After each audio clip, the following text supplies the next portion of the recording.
We're bringing developing news. And the stories behind the headlines. This is Storycon and Paez. I'm Lingao. Some stories we're watching this Thursday, the 4th of July. Agence France-Presse is reporting that a U.S. mid-range missile system deployed in the Philippines will be pulled out. The Typhoon missile system was deployed in April for the 2024 Balikatan exercises. It is the same system that had angered China. Not just China, but apparently Putin has taken note also. Russia as well. The armed forces says it will seek more details on the alleged plan of China to send hypersonic missiles. Parang courier service lang to 25 areas in the Philippines. The claim was made by Senator Amy Marcos in her social media page on July 1st. The president's sister said the move was a response to the increased U.S. military sites in the country under the Enhanced Defense Cooperation Agreement, or Let's EDCA. paraphrase that a bit. It's not plans to send the missiles here, pero I think there are 25 spots in the Philippines. Supposedly targeted or in the range or whatever. And Senator Nancy Binay condemns the remarks made by Senator Alan Peter Cayetano in a hearing yesterday.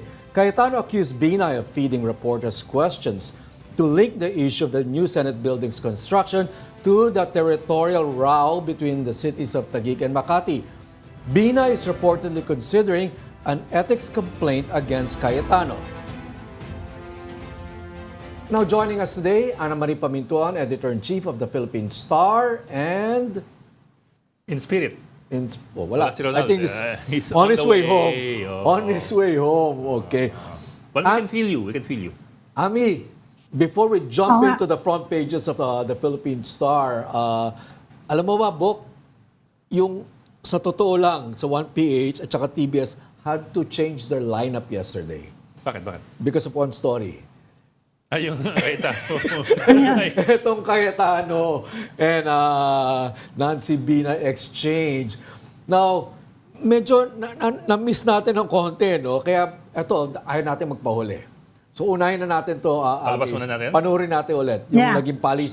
I imagine that this would probably count as one of the longest exchanges in the Senate. Yung chairman who usually is supposed to say order, or let's recess. Siya yung Ayun. Okay, tama. It had to take some intervening from a member of the committee, si Robin Padilla. Si Robin to the rescue. Okay, panoorin natin. Ba't galit na galit sa akin ngayon na nire-review ko yung amount na yan? Ang goal ko lang matapos ang building na to. 15 buwan yung Hindi pastry siya sa mesa mo, wala kang ginawa. Your Records answer to to ng me- SCT, Senator Binay, that was given to me by the SCT. Who are your staff? Yes. Wait, So sandali, what's Mr. the problem? Chairman. No, ma'am, ginugulo mo yung hearing wala namang kailangang magulo. Yan ang sinabmit sa akin. So kung sasabihin mo mali, edi ano yung tamang number? No, ang problema sa iyo, you keep going around saying, gusto ko makausap si Alan, gusto ko makausap si Cheese. Nagkita pa tayo sa party, may cellphone, hindi mo na kami kinakausap, tapos manggugulo ka ngayon sa hearing. Ikaw yung pumupunta sa media, sa radyo, kung ano-anong paninira, kung ano sinasabi mo sa akin. Sabi mo, may sumasaksak sa likod mo, edi kasuhan mo ng attempted murder. Sino ba sumasaksak sa likod mo? Sasabihin mo sa media, may kilalaman to sa Taguig at Makati. Tapos sasabihin mo, may sumasaksak sa likod mo. Ano iisipin nila? Pero Hindi sinabi naman ko ba marites. na Alan Peter Cayetano ang Hindi. sumasaksak Pero- sa akin? Parang, di ba sabi nila yung pag nagre-react ng ganyan, baka guilty. Ma'am, basta sasabihin ko sa iyo, Lourdes ang pangalan mo, hindi Marites. I made my point. There's no such thing as 23 billion sa Paulit-ulit na tayo DPWH. kanina Thank pa you, na Mr. Chair. 21.7 billion. Kabuang Kanaday. Tapusin natin na maayos to. Senado to ng Pilipinas, hindi to palengke. Malaki akong tanong na sana may makasagot. Okay. Ano kaya kinakain ni Robin? Alam ni Joby yun.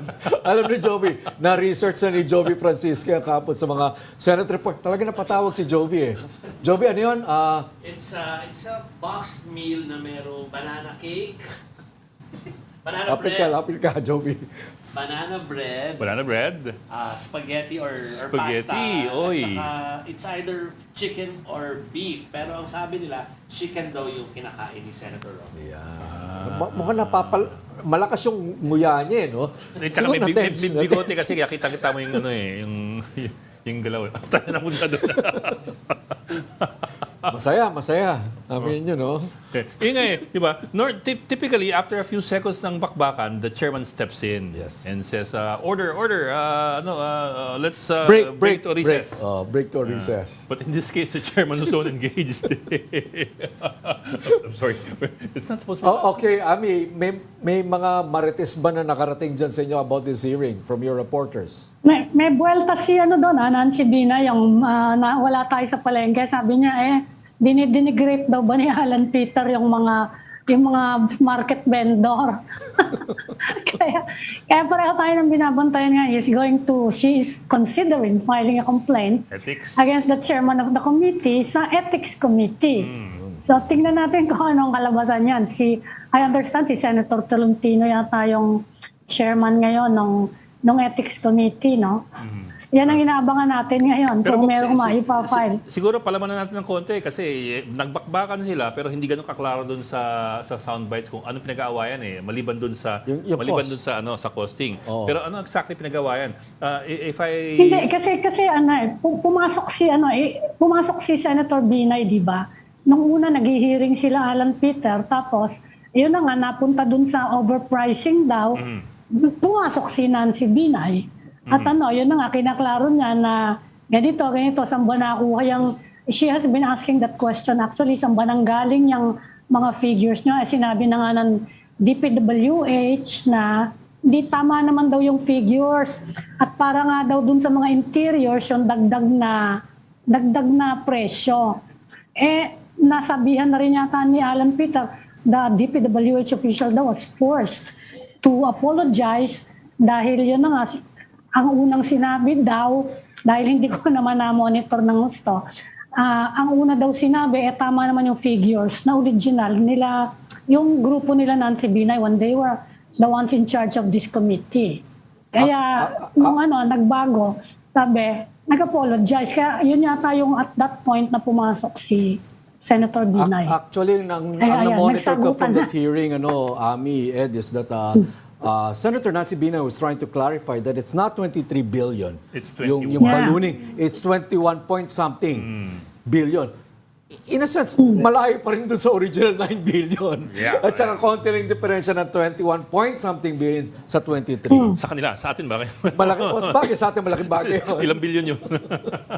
So Saka pinag-uusapan yung delay, di ba? Matagal na daw yung delay. Sinabi rin ng DPWH, dahil nga sa pandemic, nagka-delay. Pero bilang ni Alan Peter, ilang araw na yan delay, ang haba-haba na.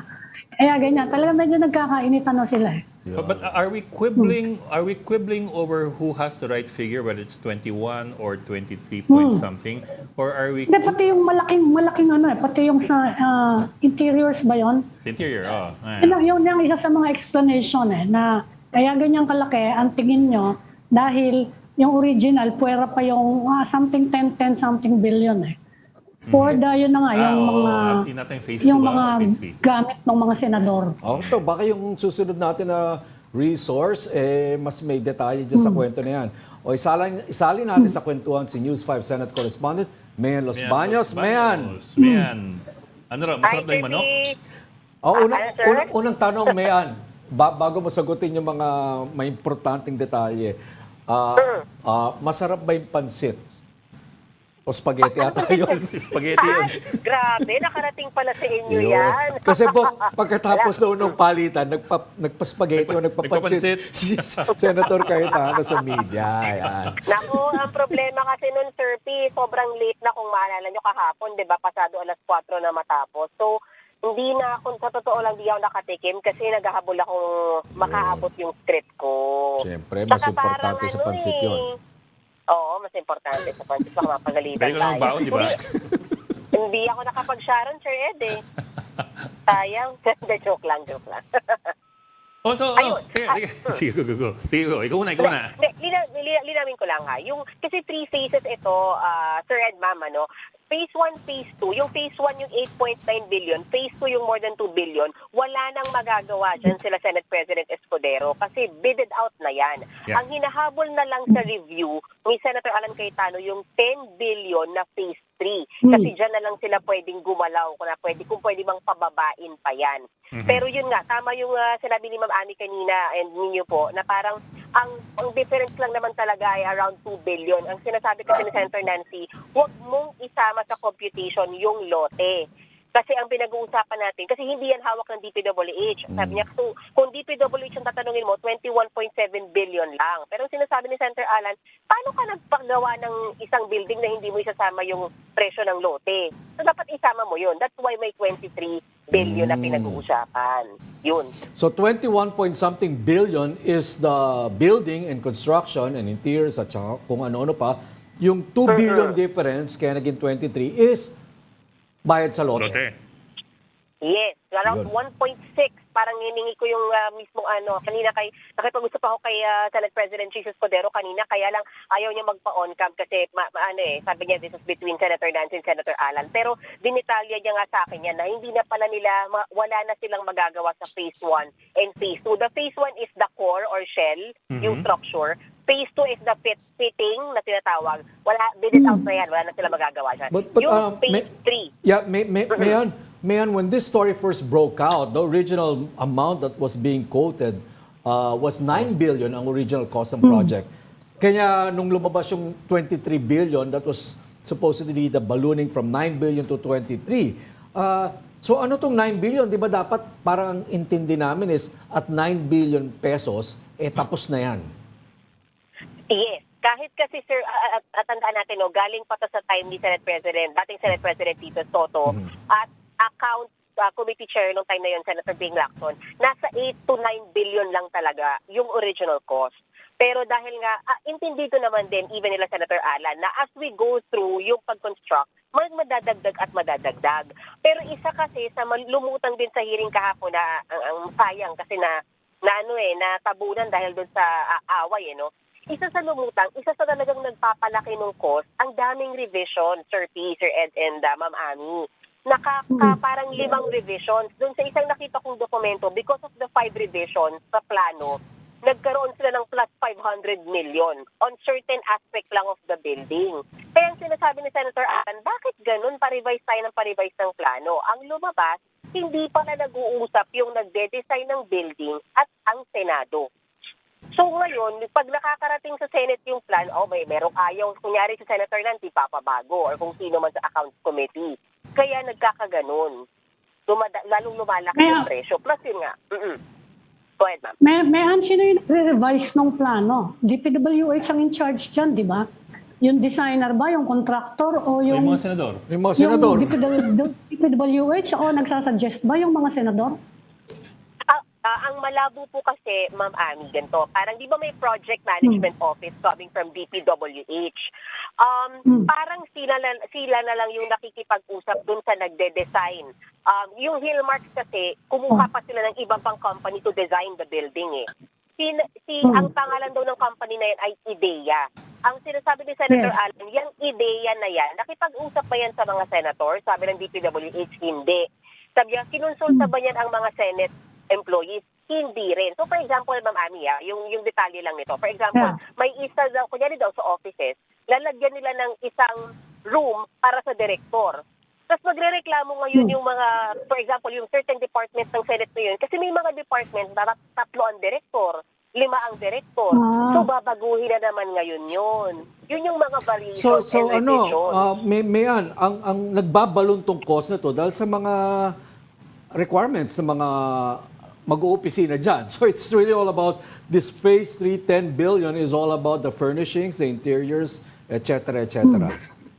Hindi malinaw kung yung buong 10B, Sir P, dahil lang sa differences. Pero isa sa kahapon, kasi since first hearing pa lang naman, isa yun sa parang lumalabas na nagpapadagdag ng presyo. Yung paulit-ulit pa-revise ng pa-revise, kasi nagdadagdag din ng presyo yung contractor kasi na-extend yung days of work nila Pero may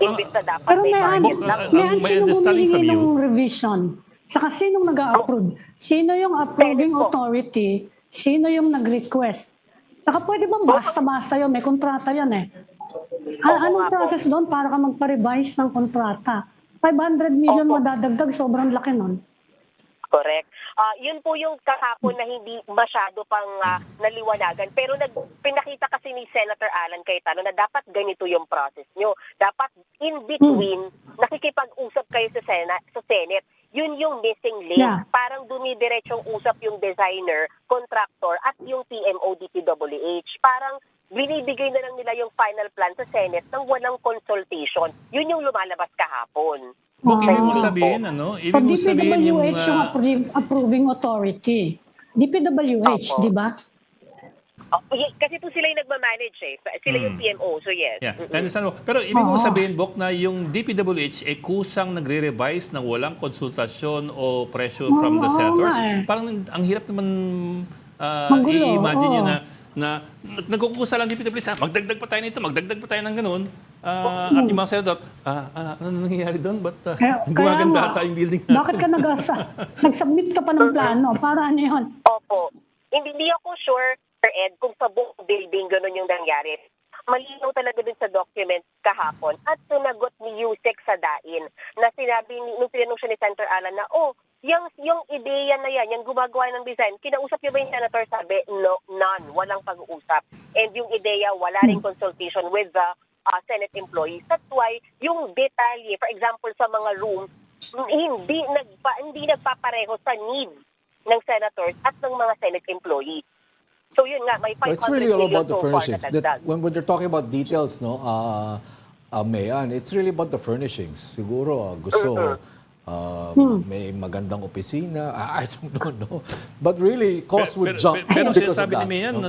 hindi kinukonsulta yung senators about it, about yung furnishings. At nagbabalo ng kusa. Parang, Baka hindi sinabihan Contractor and ngayon pala ito gusto ng DPWH senador. lang eh.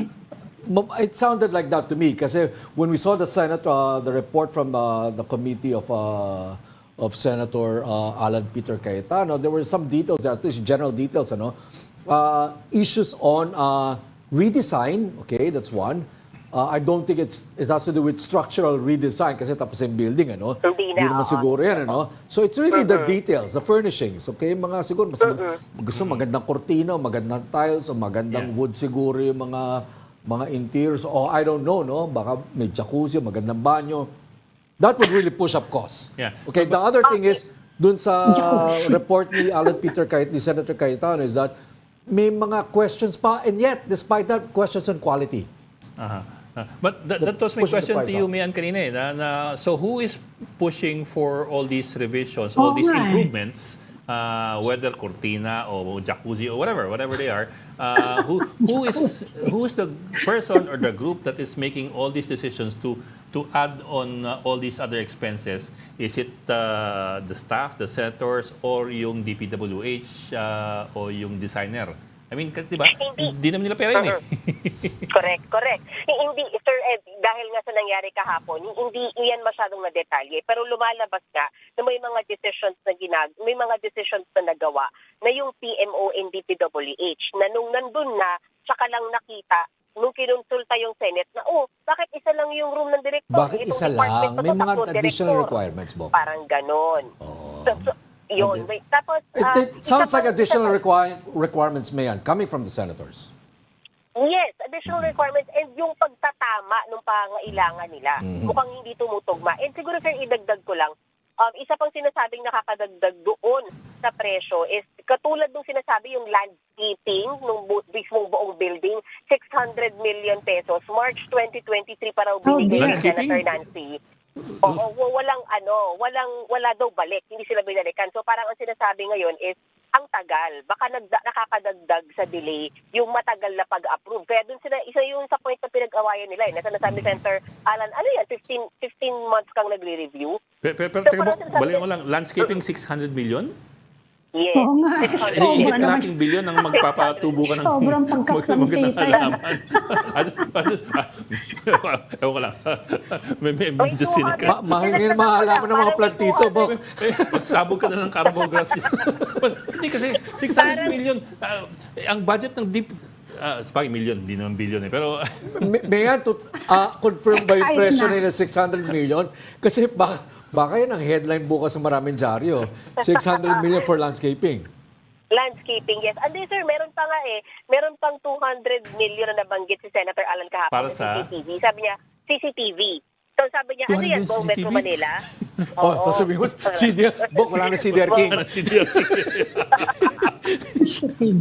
May 168 Baka naman. bawat kwarto kasi may CCTV. May Lazada. Pero may linawin lang natin, bakit biglang pumasok si Senator Binay doon sa hearing? At what point siya pumasok doon? Kalagitnaan. Ma'am Abby.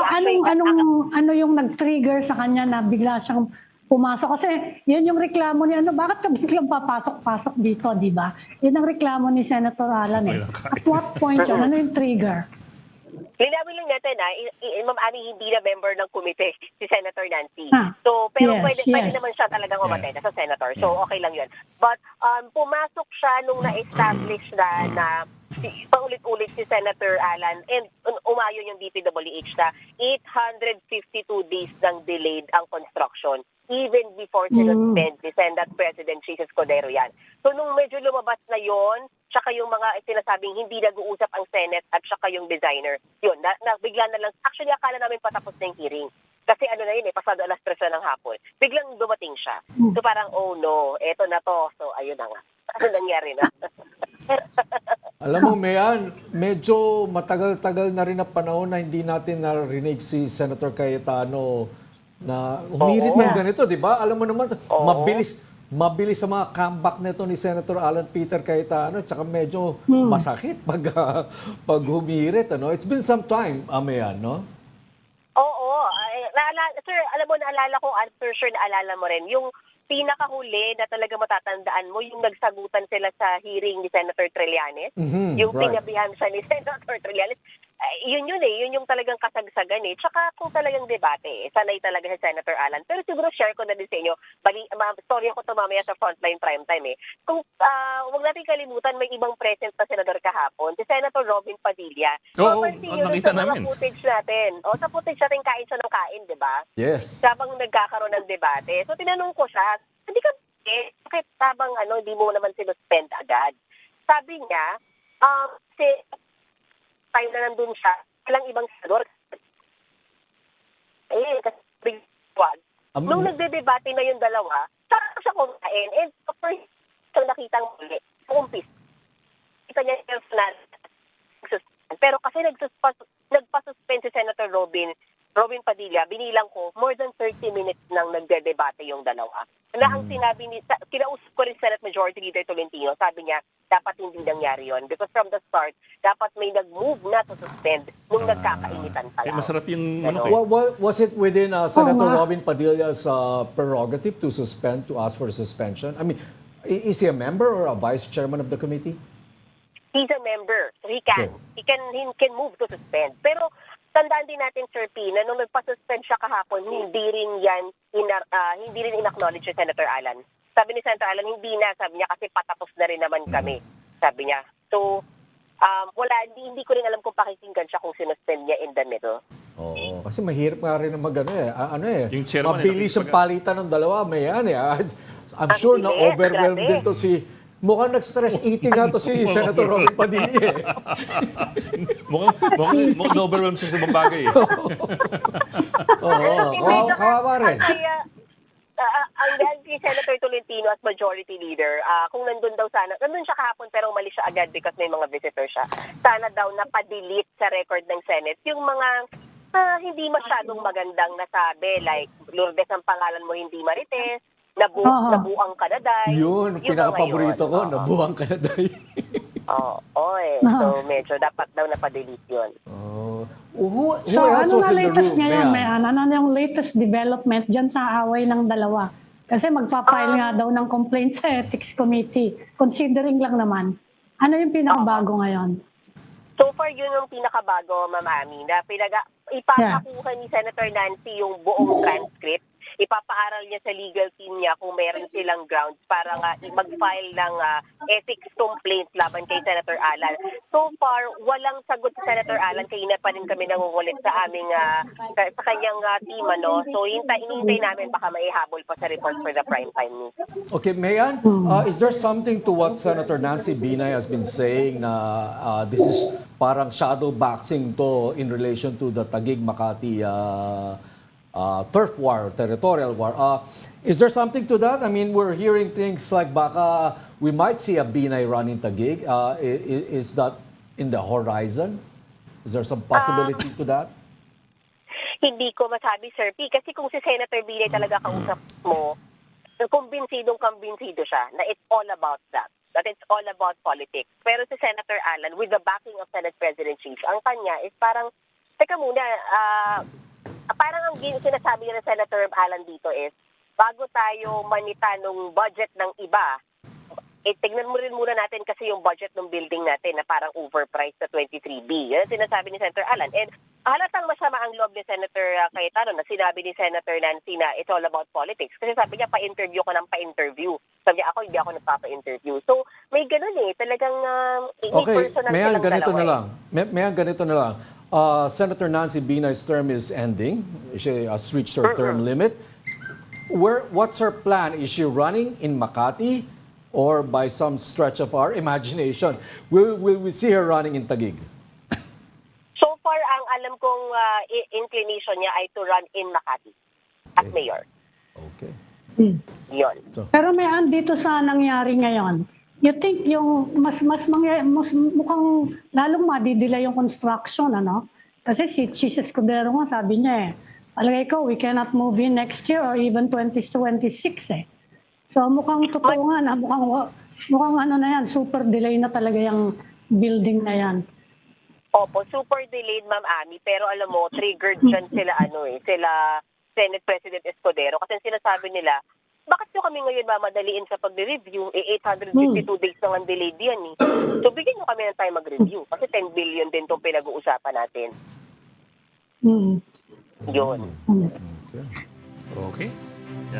Pero sa tingin ko sa huli, mahihirapan silang paliwanag yung 600 million na landscape. Yes. Kung Carabao grass lang naman. Well, can you imagine the impact of 600 million on agricultural Totoong halamang makakain. Agricultural budget pala sa Metro Manila, no? versus landscaping? I'm being cynical. Bigyan natin ng chance kasi ang sabi naman nila, ang pangako daw ng bagong Senado ay iconic, functional, at green building. Green kasi. Ayun yung Kasi green. 600 million yung landscaping Kaya green building yan. Mahal pala mag-green building.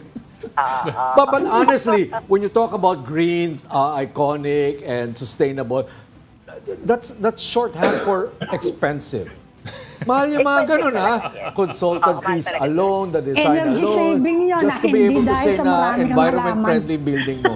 Di ba? Mahal yan. Opo, totoo. Mahal naman talaga. At more than half a billion. There's a cost to it. Napatanggal ng salamin si Ayaw Ed. pabayaan ni Sir Ed talaga yung 600 million. Okay, sige. Fertilizer na.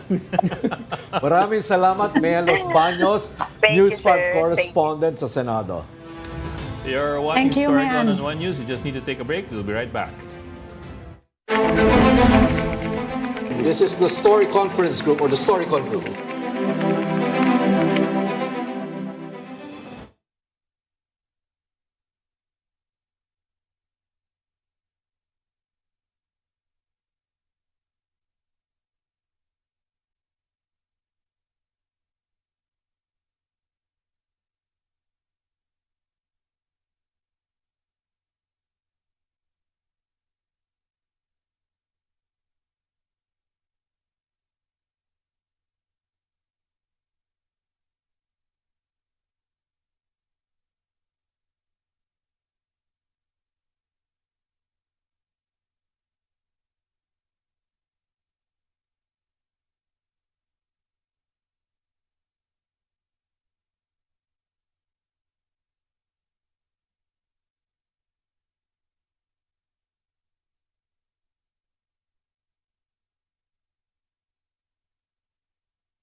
We've got the developing news and the stories behind the headlines. Welcome back to the Story Conference. I'm Patrick Paez.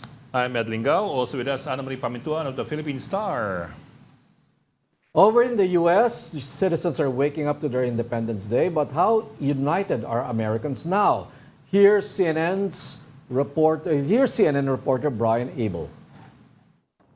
It may appear that tomorrow is a day where Americans set aside their differences and come together to celebrate the country. But with such a divided country and a presidential election coming up, the majority of U.S. voters say they are not proud of the country today.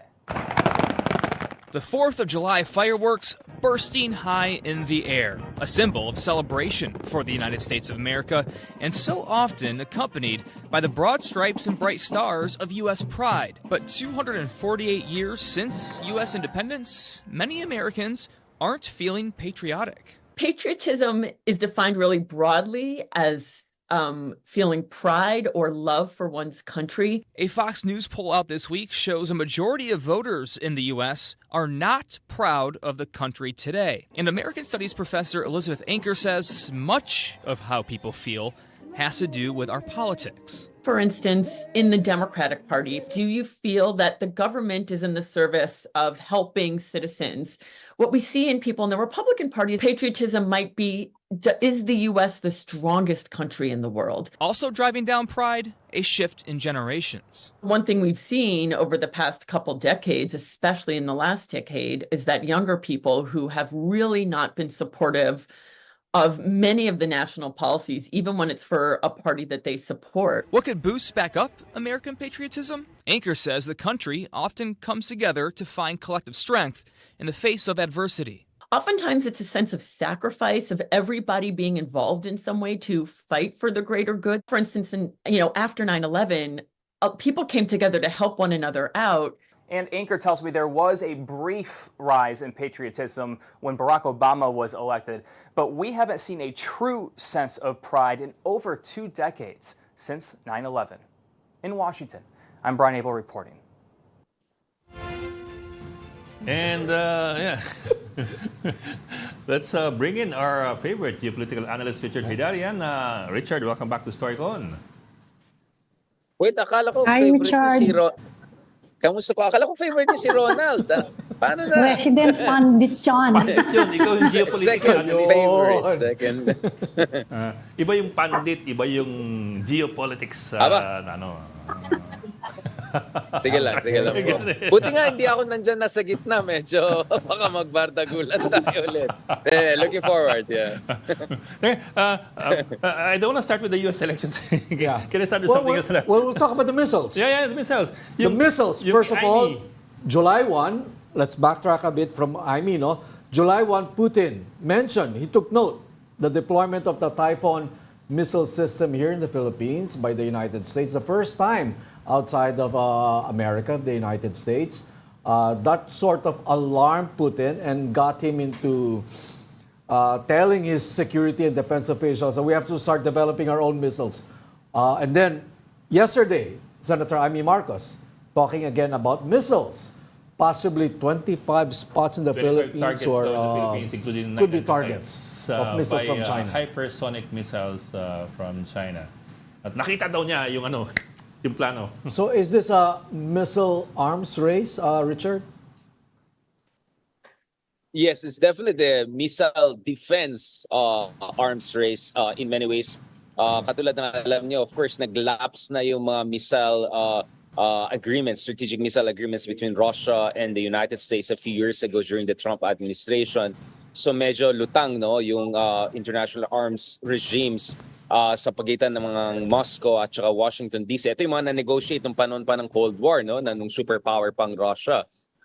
Having said that though, I'm not sure saan nakuha yung mga sinasabi na dozens of targets dito sa Pilipinas. 25. Sa TikTok ba nakuha yun or saan? But my point is, of course, I mean, if there's war, alam natin na ito target sa Pilipinas, diba? But it's not like war is gonna happen tomorrow or even the next year or so. That's the worst case scenario. Ang tanong ngayon is, how are we playing the deterrence game? How are we playing the balance of power or balance of missile power game right now. I think yun ang issue ngayon. Now, I'm of two minds here. Sa isang banda, I think it's none of Russia or Putin's business what the Philippines does with its relationship with the United States. We're a U.S. ally, right? And accordingly, based on our national interest, we can make decisions about what to do. Obviously, I think the calculation is there. If Philippines and Japan host more and more advanced missile defense systems, mahirapan ng China sumugod sa Taiwan. So in a way, this creates a balance, a new balance of terror or balance of missiles in the East Asian region, therefore less likely for Taiwan to be invaded. So in a sense, we're just balancing out what the Chinese are doing, which is putting all of these massive anti-cruise ballistic missile systems across their shorelines. So tatapatan lang yan. Having said that, another part of me is saying, actually, Putin saying a thing or two there is probably also because na-frustrate siguro siya sa Pilipinas because he was cultivating a very good relationship with us during Duterte. Duterte visited them twice. We had a $300 million chopper deal with them. They wanted to sell us submarines. They had a defense attaché here. I covered all of those issues back in the day, and I dealt a lot with Russian experts throughout the years. Ang basa ko dito is actually, especially if Trump becomes the president next year, which is more probable than not, based on current trends. Now, ibang usapan na if Biden steps down and something else happens. I think there's going to be an opening for the Philippines to rebuild some element of rapport with Russia. Because I think we can do what India and Vietnam are doing. It's true, of course, we're a U.S. treaty ally.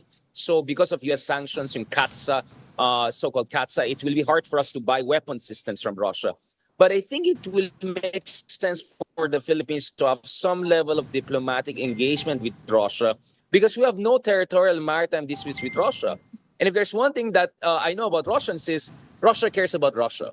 They may have great friendship with China, whatever, no limits friendship, but they also have very good relationship with Vietnam.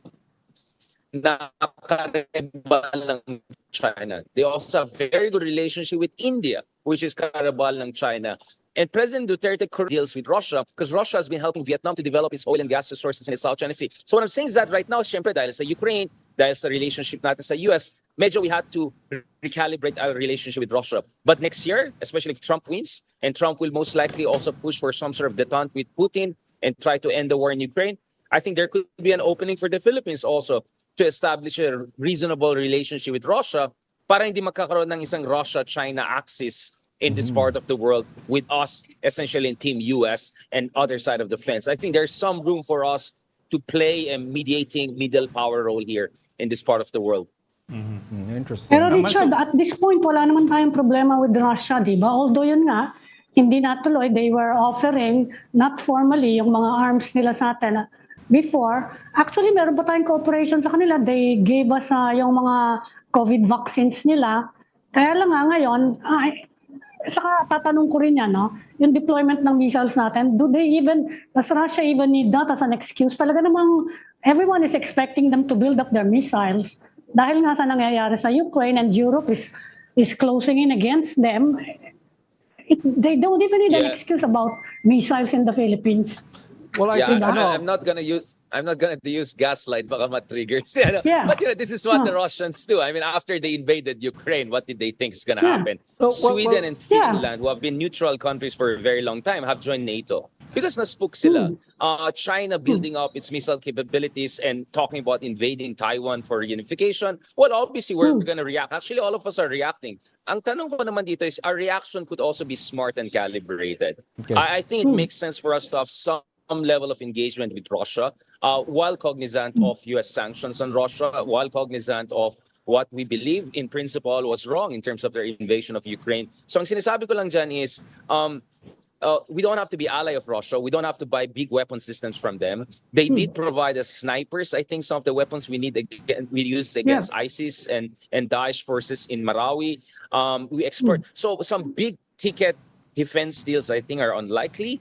But why not joint drills? No, why not? Let's have joint drills with Russia. Russia's had joint drills with ASEAN in the past. Some sort of a friendship drills. ASEAN, Russia again. In a sense that we will separate our stance in Europe. Obviously, we stand with Ukraine. We stand with international law there. But at the same time, I think we have to be also like maybe similar to Vietnam and India, have a kind of a multi-aligned balanced relationship. Although, as I said, because we are a U.S. treaty ally, major trickier for us in terms of how deep we can go with the relations. I mean, Richard, I understand from that Putin is looking at the deployment of the Typhoon missile system here in the Philippines.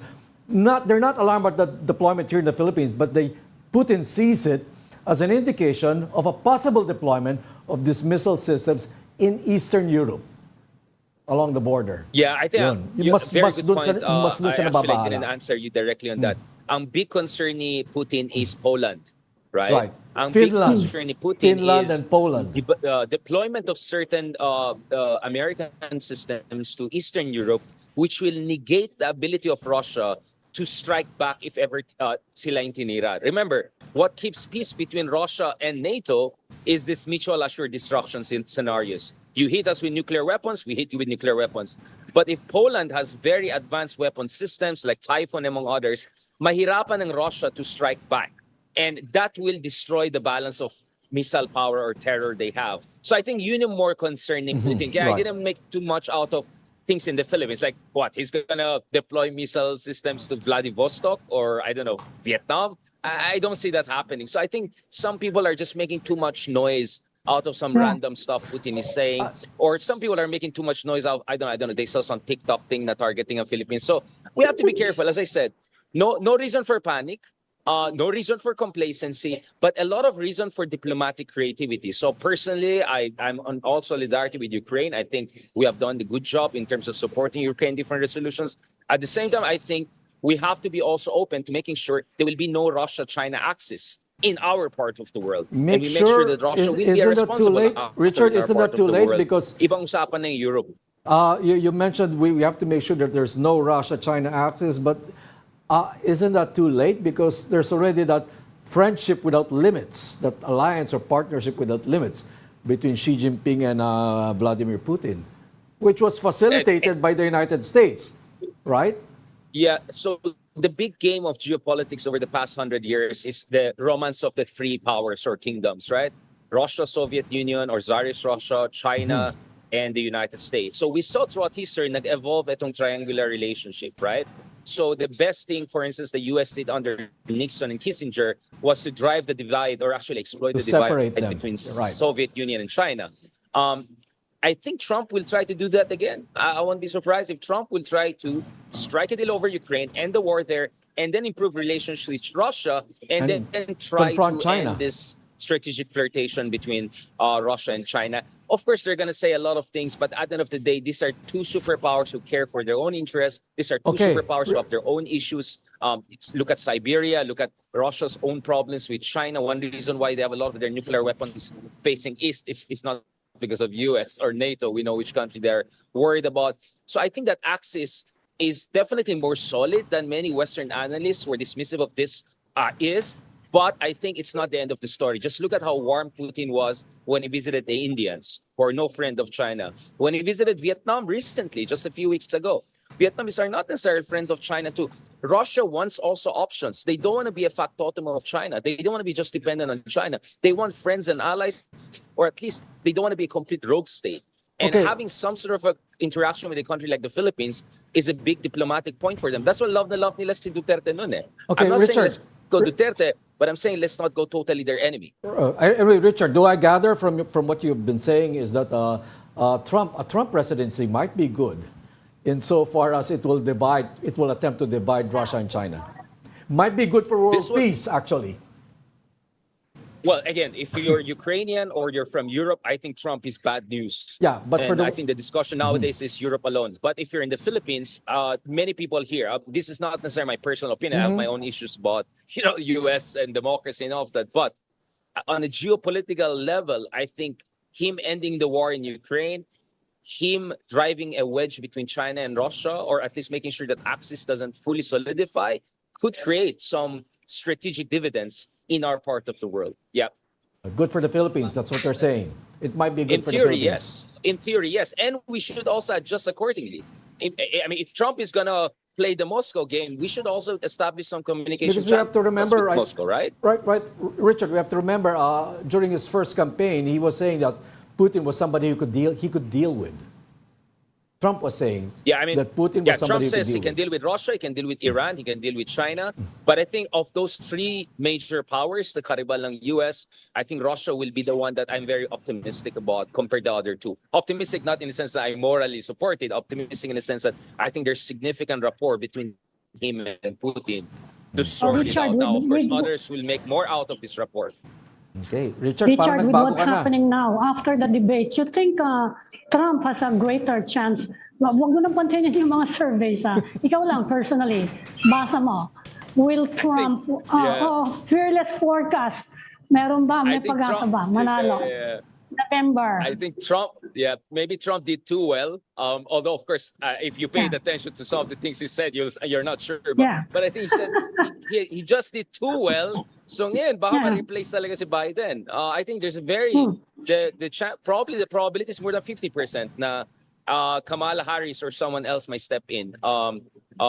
Because it's going to be very hard. Biden, he makes one more mistake, I think it's over. It will be almost impossible for him to sustain it. And so the polls are very worrying. And we see that behind the scenes, even Obama and other Democratic stalwarts are suggesting baka we have to look at alternatives now. So maybe Trump, Pyrrhic victory ang nangyari dito. Maybe he's now going to force the Democrats to come up with an alternative, much younger, much more vigorous, and much more competitive. Pero di ba magmumukhang Kaya kulilat yung mga embarrassed nga daw Democrats mga if they pull out at Amerikano this nga, point? 4th of July. They're embarrassed about their country. Battle of the aged daw, sabi ni Battle of the aged. No, I mean, I'm still recovering from that debate. Alam ni Patrick yan. But very interesting times. I think a lot of fluidity there. Kaya nga tayo mga Pilipino, wag lang tayong umaasa ng anong gusto ng Amerika. Isipin din natin ang maganda sa ating national interest. We have no territorial maritime disputes with Russia. I condemn what happened in Ukraine, but I think we have to have reasonable relationship with all major powers, not only the United States. Okay. Which we're seeing India doing, right, Richard? Which is India doing, which is what Vietnam is doing. I think India is even a more interesting case because they're a democracy like us, right? So mas nakaka-relate ako sa India kaysa Vietnam because Vietnam is a communist country. So I think India is showing the way that for democracies like us, we can have very good relationship with the US. We are a democracy, but that should not prevent us from multi-alignment, meaning having reasonable relationship with many powers. Now, of course, unlike India, we are a treaty ally. So even may limitations yan. But as I said, it shouldn't be like level 10 Duterte and then 0. Why not level 4 out of 10? Some sort of relationship with Russia. Some drills, some communication channels, some strategic flirtation in our part of the world while we hold the line on the Ukraine issue na mali talaga yung invasion ng Ukraine. And it's doable. I mean, if you're really a smart, strategically mature country, you can juggle it all. That's what Vietnam and India have been doing all this time. Richard, Why can't we do it? I We should be able understand to that do it. we saw that kind of diplomacy, foreign policy during Marcos I. Yes, We were a and treaty Marcos ally with I MDT, was one of the but we had first relationship countries to with normalize relations with China. And all communist guess who, countries. Patrick, oversaw that? It was Bongbong Marcos and Imelda in 1974 Imelda, who met Mao Zedong to set the tone Well, for the not father's only that, visit the Richard. next year. Remember, the former president would send his wife. Okay, he might not be able to do it himself because of he was tied as a treaty ally in the United States. His hands were tied. We had bases here, but he would send his wife to Libya, And his to son. Cuba, And his son. to all the Yeah, axis exactly. of evil back then during the Cold War, no, to Romania and I all think, that. Patrick, shuttle diplomacy could be one way. If there's one person na sophisticated who can deal with different countries, who probably speaks different languages, if Marcos can find someone like that, a special envoy guy or lady, to go all around, whether it's Moscow, whether it's Beijing, whether it's Tehran, whatever, and make sure to see our options are open, why not? Why not? I mean, Bongbong Marcos, if there's one thing I believe he should copy from his father is foreign policy dexterity. right. I'm not a fan of Marcos Sr.'s domestic politics, but his foreign policy, was really global statesmanship. And back then, we were a much poorer country. We're a much less developed country. We're now a middle power almost. So why not? Why not? So thank you for pointing that out. That's an important precedence that could serve as an inspiration for Marcos Jr., who I think is quite a sophisticated guy in terms of understanding global affairs. Yun lang, marami mga dito sa Pilipinas na parang Team China, Team US lang inisip nila. Dapat we go beyond that. Pangbata yun eh. That's a puerile strategic mindset. We have to be a sophisticated country, look beyond, diversify, while of course, standing our ground on the South China Sea issue, on the West Philippine Sea issue, and of course, continue to condemn what happened in Ukraine. I just like to point out, Richard, Marcos One also cut the lease of the bases from 99 years to 25. That was an important thing. Also, I think that's to be said. And he juiced out the Americans. He made sure, you're gonna have bases here. You paid for that, right? Nothing for free. Ang pinaka-sinigurado ni Marcos Sr. is that will not be taken for granted and will not offer ourselves on the cheap. I think yun yung naging concern ko sa mga iba't ibang Filipino leaders. They offered themselves too cheaply to either US or China. That's not good for the Philippines. That undermines our... In fact, paalala ko lang, Beijing remembers actually that Imelda Marcos, during the time of the first President Marcos, she was the one who established ties with China. Natatandaan nila yan. I think they mentioned it to President Marcos. Oh, she was best friends, the new President Marcos. She was best friends with a lot of dictators from that era. Yes. Remember Fidel Castro, Ceausescu, Gaddafi. There was an element of glamour diplomacy too. Right. I mean, she Imelda wowed being glamorous, former being First with Lady Empress of would wow Iran, them. being I don't know, with the you Queen need of somebody. Thailand. And I think baka wala glamour ganun is part of diplomacy of Marcos's. Yeah. Yung missiles, may clarification ng National Security Council. Sabi nila, they are not detecting any kind of threat na yung binabanggit na yan. Now, actually, missiles aimed at us. Hindi ko pa rin nasagot, na-detect. Amy. Well, we still don't know ano ba talaga yung kwento ng typhoon. I'm sure probably some other guys know it better. Kasi hanggang ngayon, mystery pa rin Deploy ba siya? Dumaan lang ba siya dito? Andito pa rin ba siya, di ba? Wala namang bala, Richard. Iniwanan for the balik. Yung launcher lang, walang kasamang bala. We can use it to our advantage. Walang kasamang bala. We can use to it be to fair, our advantage. Diba? The typhoon came here without any missile on strategic it. ambiguity. Yeah. Yeah, I mean, no. Ang point ko is, you tell China, or even Russia for that, but Russia, I don't want to make too much out of what Putin said. China talagang issue dito, di ba? You say to China, no, we're not deploying it yet, unless you give us more reason to deploy it. Again, leverage it. Kasi kung wala ka naman leverage, bakit ka re-respetuhin ng China? Kaya when people say, oh, we need diplomacy with China, I say, yeah, water is wet. Like, okay, of course we need diplomacy with China, but on what terms? What is our leverage? What is our bargaining chip? Our bargaining chip is the access we can offer the Americans. It's all of these missile defense systems, etc. So I'm saying, use that as a leverage. Be ambiguous about it, but not just ambiguous for the sake of ambiguity, strategically exploit that for our national interest. Dapat ganun tayo mag-isip. We have to be serious people. This is a serious, scary, uncertain world. And if Trump wins next year, it's going to be even more uncertain and potentially scary. But also opportunities will come with that. Kaya we have to be prepared. We have to be fluid. And that's why I appreciate these discussions.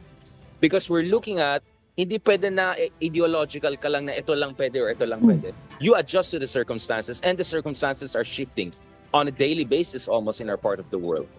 Okay. Sorry, very quickly, we also have our own hypersonic missiles already, courtesy of India and the joint venture with Russia, the BrahMos. It arrived in April. Yeah. BrahMos is supersonic. No. BrahMos is supersonic.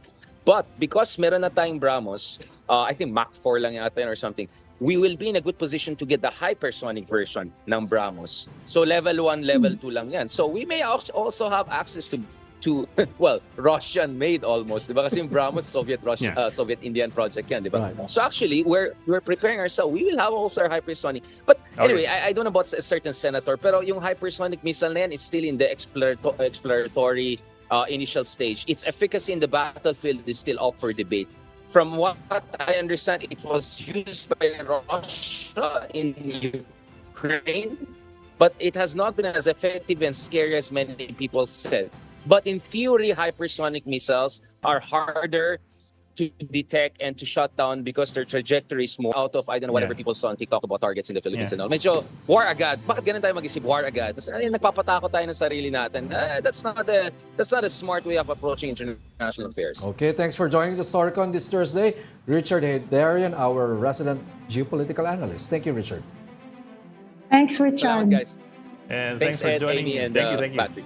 Thanks for joining Storycon today. Amy Pamintuan, Editor-in-Chief of the Philippine Star. Join us again tomorrow at 4 p.m. for the Storycon. I'm Lingao. I'm Patrick Paez. We are One News, all sides, all the time. This is the Story Conference Group or the Storycon Group.